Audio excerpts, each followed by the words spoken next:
Hey, I'm Scott Cole, and in this video I want to teach you a step-by-step process to improve your footwork for your golf swing.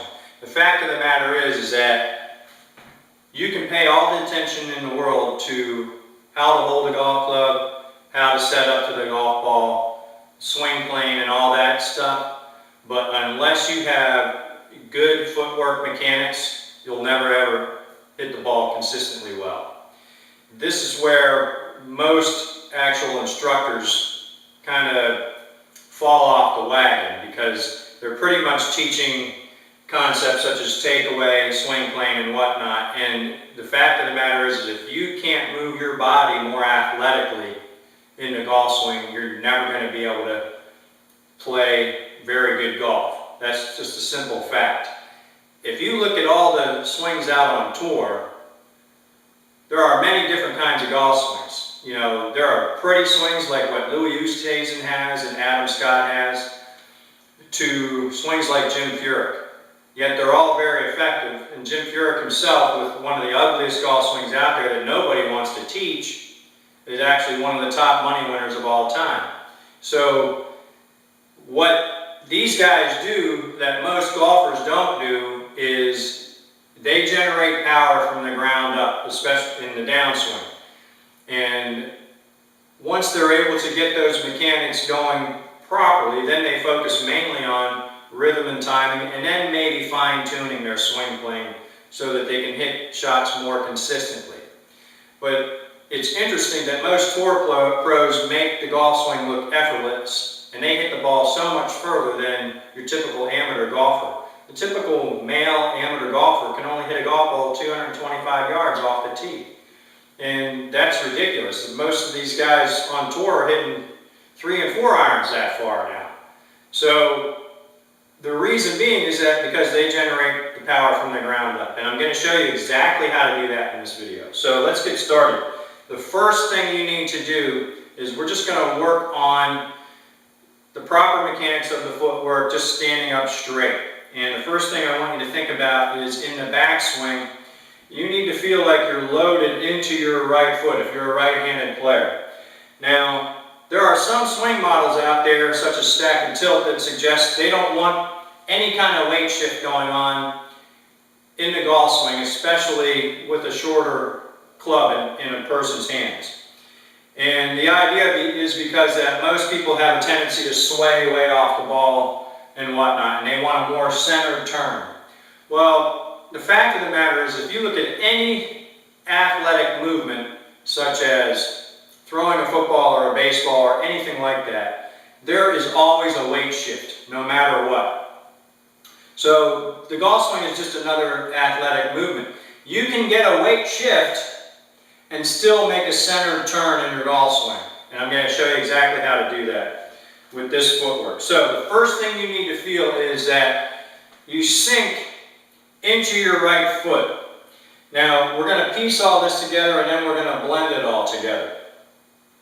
So you sink into that right foot. The feeling you should have then is that you have pressure on the inside of your right heel, inside your right thigh, and inside your right glute muscle at the beginning. And you're going to feel that even more once we add the turn to this. So what I want you to do is do this a few times. Just sink down into that right foot. So if you shift the weight, I don't want the leg to stay straight, and I don't want your right knee to get outside of your right foot.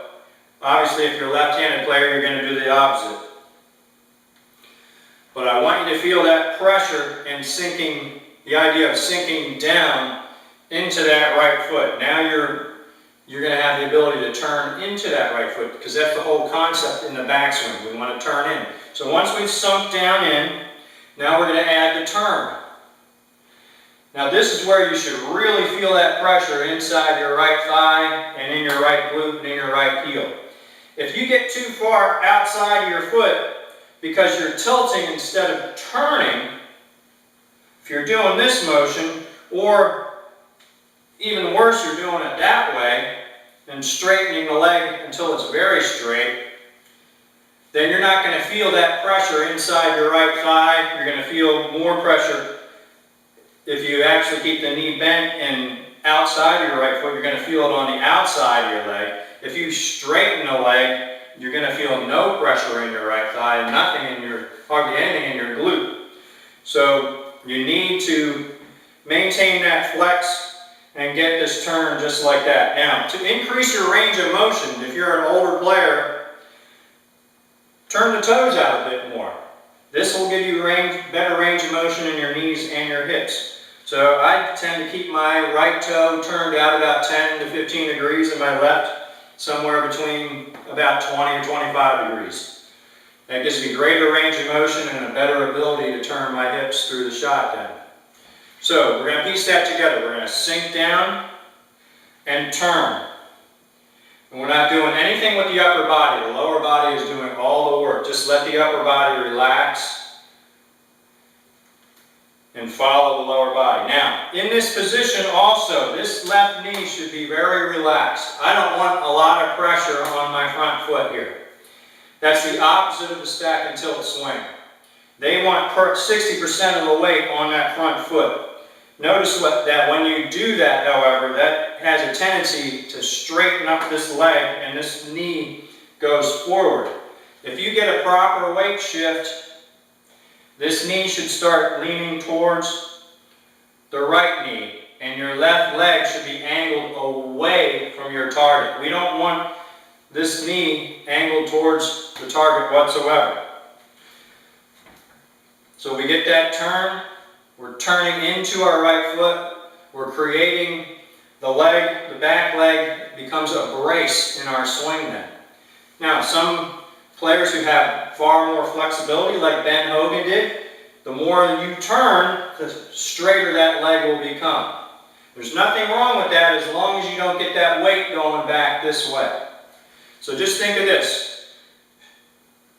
Shift the weight, sinking down to that foot, turn the hips about 45 degrees if you can. If you can't, just turn them as far as you can while maintaining this flex in this leg. And then you're going to blend it all together. So it's going to be a shift and a turn at the same time. Again, feel that pressure inside the right heel, inside the right thigh, inside the right glute. Left leg leans towards the right. Right knee stays inside the right foot.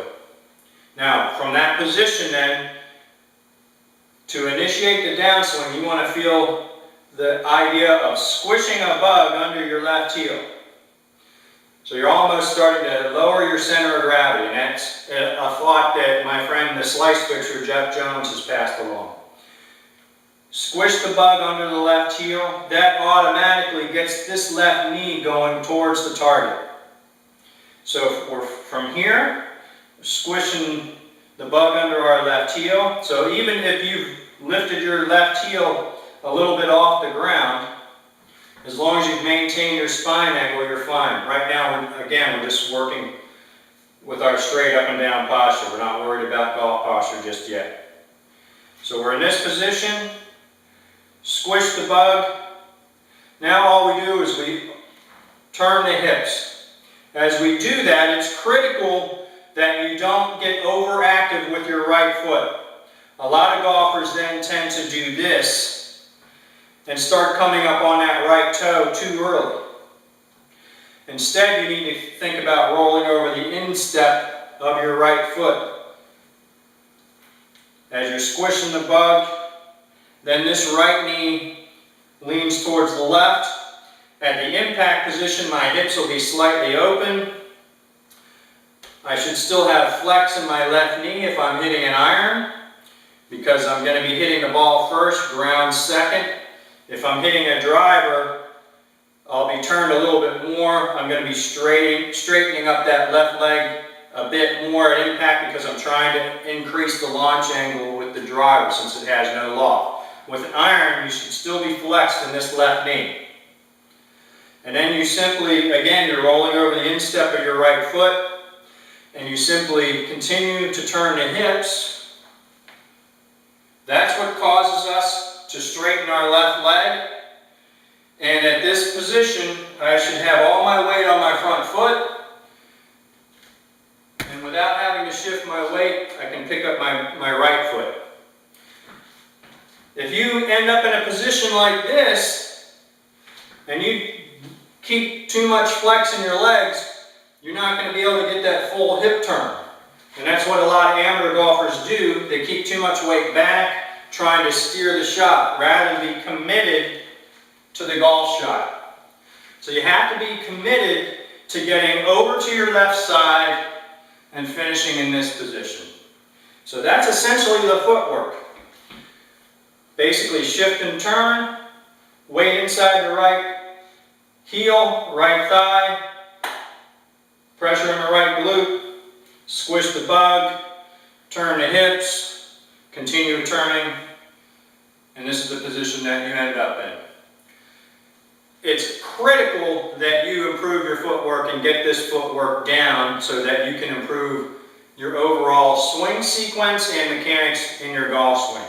If you're able to improve this footwork and keep that center of gravity low, most people have a tendency to get up on the toes, come over the top, keep the weight back, whatever. Poor footwork is what leads to a lack of power.